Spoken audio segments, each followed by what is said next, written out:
Dr. Hana Kim pressed her face against the cold window of the research ship Sejong. Stars stretched across the darkness like tiny diamonds scattered on black cloth. She had been traveling through space for 8 months now, but the view still made her heart race with excitement. "Another dead rock," muttered Jinwoo Lee from the pilot seat. He was looking at the scanner readings with tired eyes. "That makes 17 planets with nothing interesting." Hana turned away from the window and walked over to check the data herself.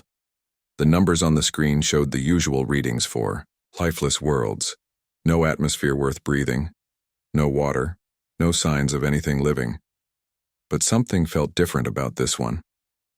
"Wait," she said, leaning closer to the screen. "Look at these energy readings." Captain Minho Park entered the control room just as Hana pointed to a strange pattern on the scanner. He was a tall man with kind eyes, but he always looked worried during long missions like this one. "What have you found, Dr. Kim?" he asked. "This planet is giving off some kind of light patterns," Hana explained. "But they're not coming from any natural source I know about. The readings keep changing, almost like they're moving." Jinwoo shook his head. "Probably just some kind of crystal formation reflecting starlight. We've seen that before." But Hana felt something pulling at her curiosity. She had spent her whole life studying alien life forms, even though humans had only found simple bacteria and small creatures so far. This felt different. This felt important. "Captain," she said, turning to face Minho, "I think we should take a closer look." The captain studied the readings for a long moment. The mission orders were clear: survey the system quickly and move on to the next one. They had limited supplies and couldn't waste time on every strange reading. "The planet has breathable atmosphere," Hana continued. "And look at these temperature readings, it's actually quite comfortable down there." Engineer Yuna Choi joined them in the control room, wiping grease from her hands with a dirty cloth. She was the youngest member of their 12-person crew, but she knew more about alien technology than anyone else on the ship. "Are we finally going to land somewhere interesting?" Yuna asked with a grin. "I'm getting sick of just flying by empty rocks." Captain Park looked at each of them. His duty was to keep the crew safe, but he also knew how important discoveries could be for all of humanity. After a moment, he nodded. "We'll do a quick survey," he decided. 3 days maximum. Dr. Kim, you'll lead the science team. Jinwoo will pilot the landing shuttle. Yuna, I want you to monitor all systems. 2 hours later, Hana found herself strapped into the small landing shuttle as it broke through the planet's atmosphere. Through the front window, she could see forests that seemed to glow with their own soft light. The trees looked like they were made of crystal, and they pulsed with colors she had never seen before. "This is incredible," she whispered. Jinwoo was focused on flying, but even he seemed impressed. "The whole planet is lit up like a festival," he said. "How is this possible?" They landed in a clearing surrounded by the crystal trees. As soon as they stepped outside, Hana felt like she had entered a fairy tale. Everything around them glowed with gentle light that seemed to breathe and pulse. The air smelled sweet, like flowers and clean rain. "The atmospheric readings are perfect," Yuna reported, checking her instruments. "Oxygen levels are actually better than Earth normal." They spent the day setting up their base camp and taking samples. Every plant, every rock, every drop of water seemed to contain some kind of natural light source. Hana had never seen anything like it in all her years of studying alien worlds. As the planet's sun began to set, the glow from the forest grew brighter. It was then that Hana first felt like they were being watched. "Do you sense that?" she asked the others as they sat around their camp eating dinner. "Sense what?" Jinwoo replied, but his hand moved closer to his weapon. "Something is out there," Hana said quietly. "Something intelligent." Yuna looked nervous. "Should we contact the ship?" "Not yet," Hana decided. "If there is something out there, I don't want to scare it away." That night, Jinwoo and Yuna went to sleep in their small shelter, but Hana couldn't rest. She sat outside the camp, looking into the glowing forest. The lights in the trees seemed to dance and move in patterns that almost looked like they meant something. Then she saw it. Between the crystal trees, a large shape moved through the light. At first, Hana thought it might be some kind of big cat, but as it came closer, she realized It was unlike anything she had ever seen. It was the size of a large panther, but its fur seemed to be made of the same crystal material as the trees. Light flowed across its body in waves of blue and purple and silver. The creature stopped at the edge of the clearing and looked directly at her. Its eyes glowed like small stars, and Hana felt a strange sense of calm wash over her. Every instinct told her she should wake the others or reach for her radio, but something deeper told her to stay still. Slowly, carefully, the glowing panther walked into the clearing. It moved with perfect grace, its paws making no sound on the soft ground. Hana held her breath as it approached, but she didn't feel afraid. Instead, she felt curious and excited. The creature stopped just a few feet away from her and sat down. For several minutes, they simply looked at each other. The lights in its fur pulsed gently, and Hana began to notice that the patterns seemed to match her own heartbeat. Then, to her amazement, the creature moved closer and settled down beside her, just like an earth cat might do with a trusted friend. Its warm body pressed against her side, and she could feel a gentle vibration, almost like purring. Hana sat perfectly still, afraid to move and break the magic of the moment. The glowing panther rested its head against her shoulder, and she felt a strange connection forming between them. It was as if the creature had been waiting for her to arrive, waiting for someone who would sit quietly and accept its friendship. As the night continued, Hana realized that this moment would change everything, not just for her, but for all of humanity. They were no longer alone in the universe, and their first real contact with intelligent alien life had come not through war or fear, but through simple companionship under a sky full of stars. The next morning, Hana woke up with her back against the crystal tree where she had fallen asleep. The glowing panther was gone, but she could still feel the warmth where it had rested beside her. Jinwoo and Yuna were already awake, making breakfast over their small camp stove. "You were out here all night," Jinwoo said with concern. "That was dangerous." "I wasn't alone," Hana replied, brushing dirt from her clothes. She told them about the creature that had sat beside her, but she could see they didn't quite believe her. "Maybe you dreamed it," Yuna suggested gently. "The atmosphere here might affect sleep patterns." Hana said nothing more, but she knew what she had experienced was real. As they worked that day, collecting samples and studying the strange plants, she kept watching the forest. She felt sure the creature was still out there watching them too. By afternoon, her patience was rewarded. The glowing panther emerged from the trees, moving with the same silent grace as before. This time Jinwoo and Yuna saw it too. "Dear God," Jinwoo whispered, his hand moving toward his weapon. "Don't," Hana said quickly. "It's not dangerous." The creature stopped when it saw the other humans, tilting its head as if studying them. The lights in its fur began to pulse in a new pattern, faster and brighter than before. Hana realized it was trying to communicate something. "Look at its fur," she said excitedly. "The lights are changing. It's like it's trying to talk to us." Over the next few hours, they watched as the creature demonstrated different light patterns. When it was calm, the lights flowed slowly across its body in gentle blues and greens. When it seemed curious, the lights brightened and moved faster. When Jinwoo made a sudden movement, the lights turned orange and pulsed rapidly, clearly showing alarm. "It's intelligent," Yuna breathed. "The patterns mean something." Hana began to experiment. She held up different objects, and the creature responded with different light patterns.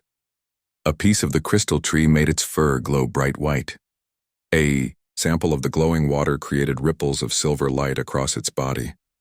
Most interesting of all, when Hana held up her hand, the creature's fur showed patterns of warm gold and soft pink. "It likes you," Jinwoo observed.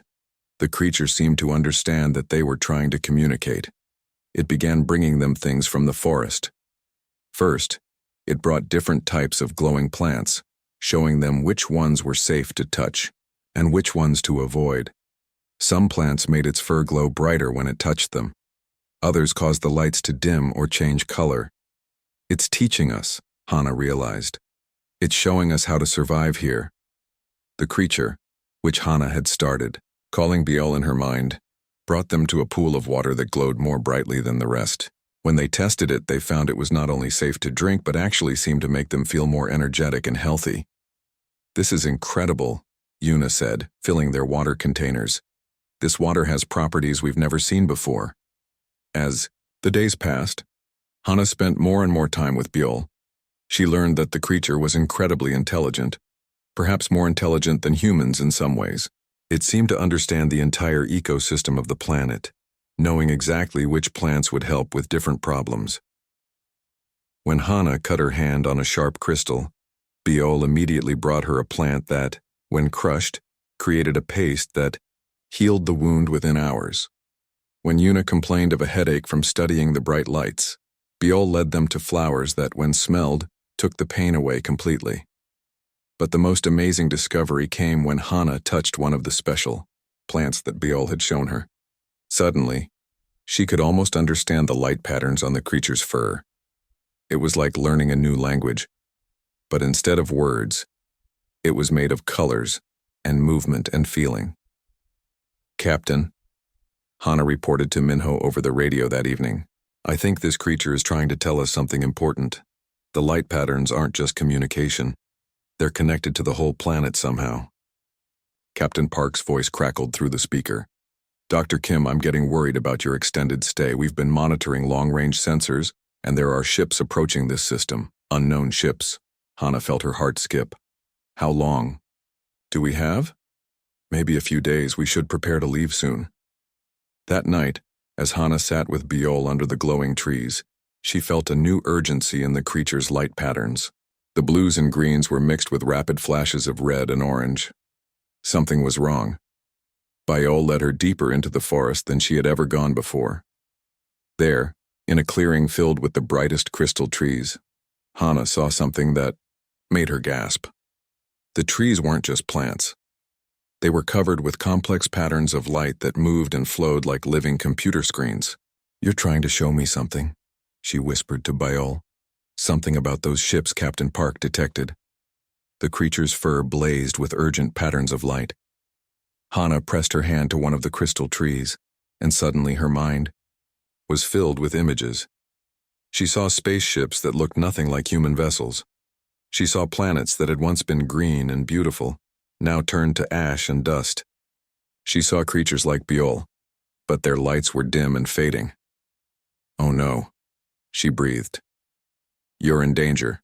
Your people are in danger." Biol moved closer to her, its light patterns now showing a mixture of sadness and hope. Hana understood that the approaching ships belonged to enemies, creatures that destroyed planets and took everything of value. But Biol and its people had been waiting for someone to help them. They had been waiting for humans. "You've been watching us, haven't you?" Hana asked. "You know about Earth. You know about humans." The creature's fur glowed with warm golden light, and Hana felt a sense of welcome and friendship that was stronger than any words. In that moment, she realized that her simple act of sitting beside an alien creature had started something much bigger than first contact. It had started an alliance that might save two worlds. As she and Biol walked back to camp together, Hana knew that everything was about to change. The approaching ships meant danger, but they also meant that humanity was about to take its place in a much larger universe. And it all began with a glowing panther that had chosen to trust a curious human scientist. The next morning, Hana called an emergency meeting with her team. She had barely slept, her mind full of the images Biol had shown her through the crystal trees. As Jinwoo and Yuna gathered around their small camp table, she tried to find the right words to explain what she had learned. "Those ships Captain Park detected," she began. "They're not friendly." "How could you possibly know that?" Jinwoo asked. Hana took a deep breath. "Biol showed me, through the crystal trees. I saw what happened to other planets." She described the images of dead worlds and the creatures that had destroyed them. Jinwoo looked skeptical, but Yuna seemed more willing to believe. "So this creature can show memories through the trees?" Yuna asked. "Not just memories," Hana explained. "It's more like the entire planet is connected. The trees, the plants, even Biol himself, they're all part of one big system. Before anyone could respond, Biol emerged from the forest. This time he wasn't alone. 3 other creatures followed him, each one glowing with different patterns of light. They were similar to Biol but smaller, and their light patterns seemed more excited and rapid. "There are more of them," Jinwoo whispered, his hand moving toward his weapon again. "Don't," Hana warned. "They're trying to help us." The 4 creatures arranged themselves around the camp, and their lights began to pulse in perfect harmony. It was like watching a light show, but Hana could sense there was meaning behind every flash and color change. "They're trying to tell us something together," she realized. One of the smaller creatures approached Yuna, who sat very still as it touched her hand with its glowing paw. Suddenly, Yuna's eyes went wide. "I can see it," she gasped. "The ships. They're huge, and they're coming fast." The creature touching Jinwoo showed him images too. 3 days, he said, his face pale. "They'll be here in 3 days." Hana felt Biol's paw on her shoulder, and new images flooded her mind. She saw the creatures that lived on the approaching ships. They were tall and thin, with gray skin and eyes like black holes. They moved through space, taking everything valuable from every planet they found. They had destroyed hundreds of worlds. "They're called the Vorthak," she said, somehow knowing the name. "They harvest planets for resources." But the images didn't stop there. Biol showed her something else, something that filled her with hope and fear at the same time. Hidden beneath the planet's surface were vast cities where millions of Biol's people lived. They called themselves the Lumini, and they had been preparing for this moment for a very long time. "Your people have been hiding," Hana said to Biol. "But why reveal yourselves now?" The answer came not in images but in a feeling that filled her entire being. The Lumini had been watching humanity for years, studying their television signals and radio broadcasts. They had seen something in humans that was rare in the galaxy: the ability to make friends with other species, even when those species were completely different. "They chose us," Hana whispered. "Out of all the species in the galaxy, they chose humans as their allies." Over the next few hours, more Lumini emerged from the forest. Each one shared their knowledge with the human team. Yuna learned about technology that could blend human engineering with Lumini biolight systems. Jinwoo discovered navigation methods that used living light patterns instead of computer maps. Meanwhile, Hana maintained her connection with Biol, learning more about the approaching threat. The Vorthak had destroyed 12 planets in this part of the galaxy. Each time they had taken everything valuable and left behind empty dead rocks floating in space. But the Lumini saved something from each world, Biol showed her. Every crystal tree in the forest contains the memories and knowledge of a civilization that the Vorthak destroyed. Hana understood now why the forest felt so alive and aware. It wasn't just a forest. It was a living library containing the combined wisdom of dozens of species. The Lumini had been collecting refugees and knowledge, waiting for the day when they would have allies strong enough to fight back. "That's why you need humans," she realized. "You have the knowledge and the unity, but you need our fighting spirit and our technology." That evening, Captain Park landed on the planet with half the crew of the Sejong.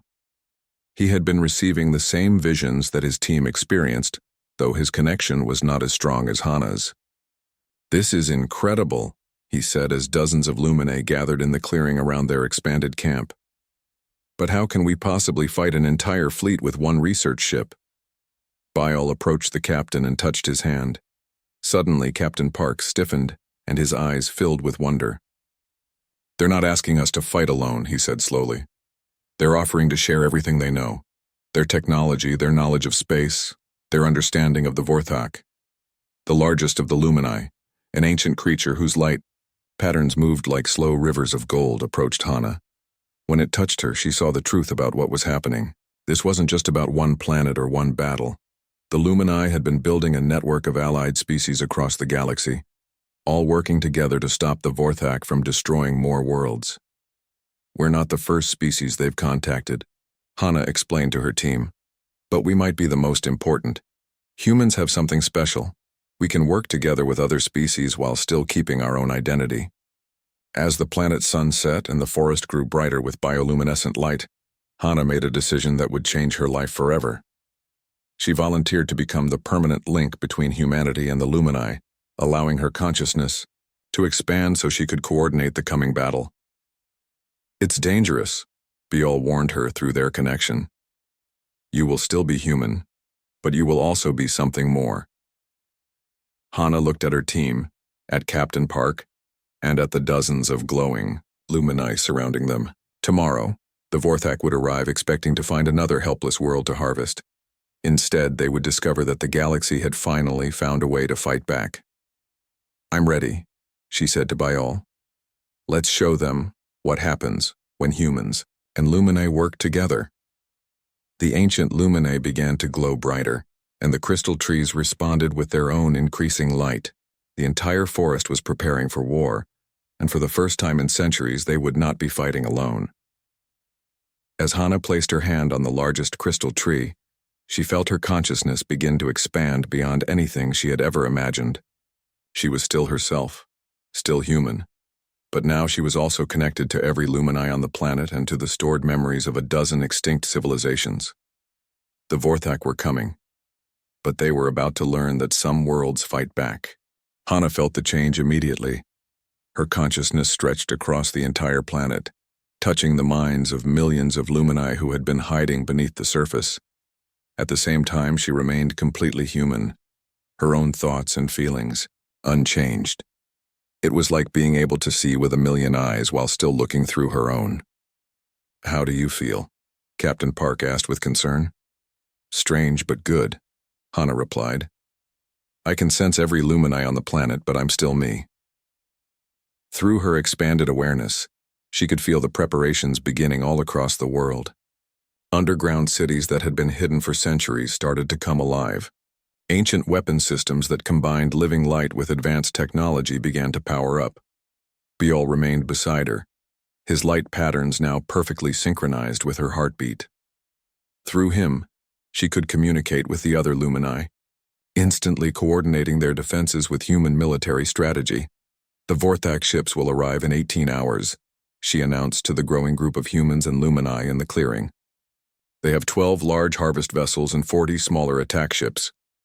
Captain Park was amazed at how quickly the alliance was forming. "Our ship's weapons are designed for research, not combat. How can we possibly fight that many ships?" "We're not going to fight them the way they expect," Hana explained, her voice carrying new confidence from her connection to the planetary consciousness. "The Lumini have been studying Vorthak tactics for centuries. They know their weaknesses." Yuna had been working with several Lumini engineers, learning how their biolight technology could enhance human systems. "Captain, look at this," she called excitedly. "They can link our ship's computers directly to the planet's network. We'll have processing power beyond anything we've ever seen." She demonstrated by connecting a small device to one of the crystal trees. Immediately, their portable computers began displaying information in ways they had never seen before. Star charts became three-dimensional light displays. Ship schematics turned into moving patterns that showed every system and weakness. "This is incredible," Jinwoo said as he learned to read the new navigation systems. "It's like the entire planet is a living computer." But the real breakthrough came when Hana realized that the connection worked both ways. The Lumini could learn from human military tactics just as easily as humans could learn from Lumini technology. "Show them our battle strategies," she suggested to Captain Park. "Let them understand how humans think about warfare." When the captain placed his hand on the crystal tree network, every Lumini on the planet suddenly had access to human military knowledge. They learned about tactics, strategies, and most importantly, about human determination to protect their friends. "Fascinating," the ancient Lumini communicated through Biol. "Your species fights not just for victory but for each other. This is why we chose you as allies." As the hours passed, the cooperation between the two species became more and more amazing. Human engineering combined with Lumini biolight to create weapons that could adapt and change during battle. Lumini collective consciousness merged with human individual creativity to develop strategies that neither species could have imagined alone.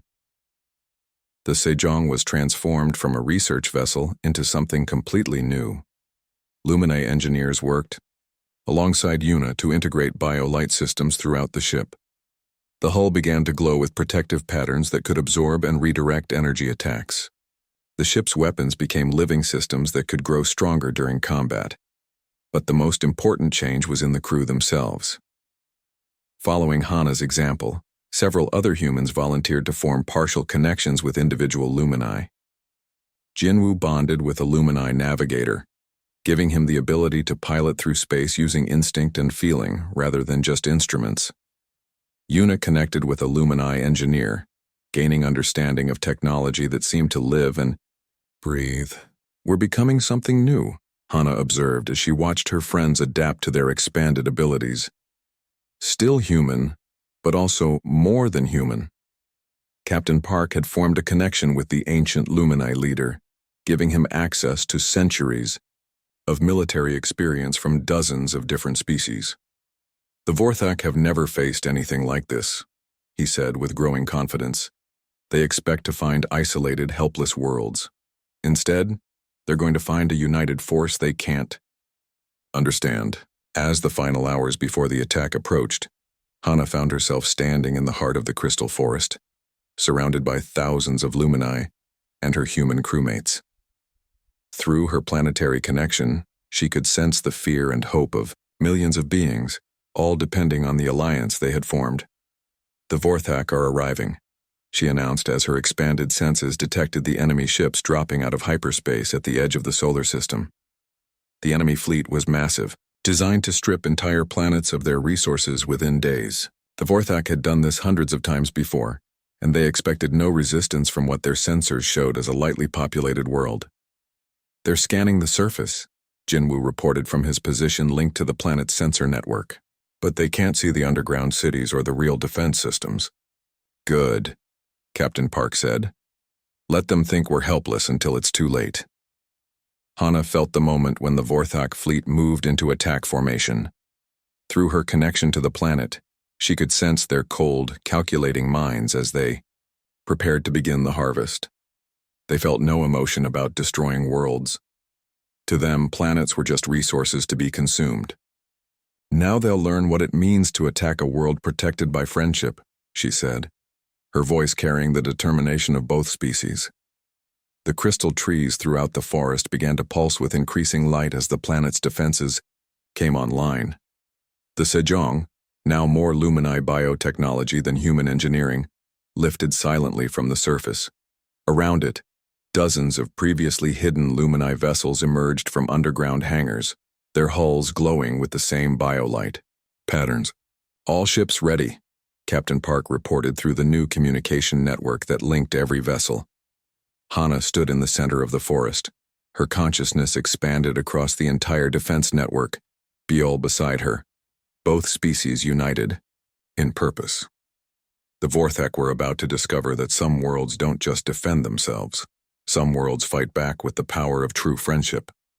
The battle began at dawn, when the planet star cast its first light across the crystal forest. The Vorthak fleet descended toward the surface, expecting to find a defenseless world ready for harvest. Instead, they found something they had never encountered before, a planet that fought back with the combined strength of two species. Hana stood in the center of the glowing forest, her consciousness linked to every defense system on the planet. Through her connection, she could see the Vorthak ships as they approached, their dark hulls designed to inspire fear in any world they attacked. "They're beginning their standard attack pattern," she reported to the defense network. 12 harvest, ships staying in orbit, 40 attack vessels moving toward the surface.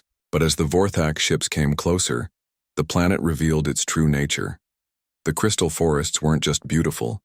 They were massive weapon systems, powered by the collective consciousness of millions of Lumini. Trees that had looked like peaceful decorations suddenly blazed with energy, creating a protective dome of light around the entire planet. "What is this?" came the confused communications from the Vorthak fleet, intercepted by the planet's biolight network. The Vorthak had never seen anything like it.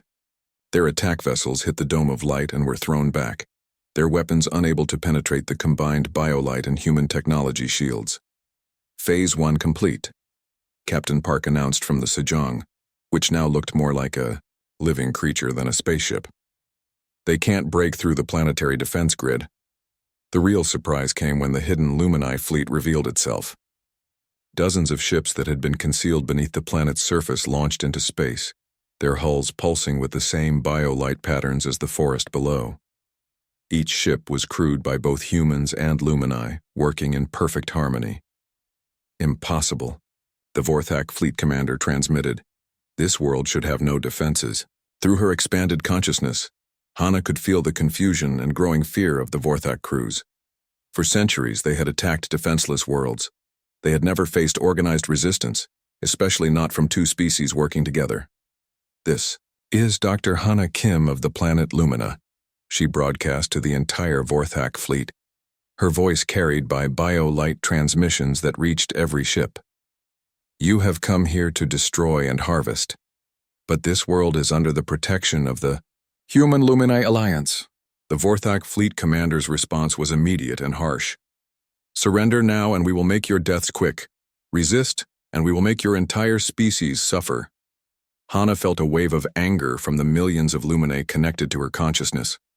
These creatures had watched the Vorthak destroy world after world, storing the memories of extinct civilizations in their crystal trees. Now finally they had allies who could help them fight back. We don't surrender, Hana replied. We fight for our friends. The space battle that followed was unlike anything the galaxy had ever seen. The Vorthak fought with cold efficiency, their weapons designed to break planets and shatter civilizations.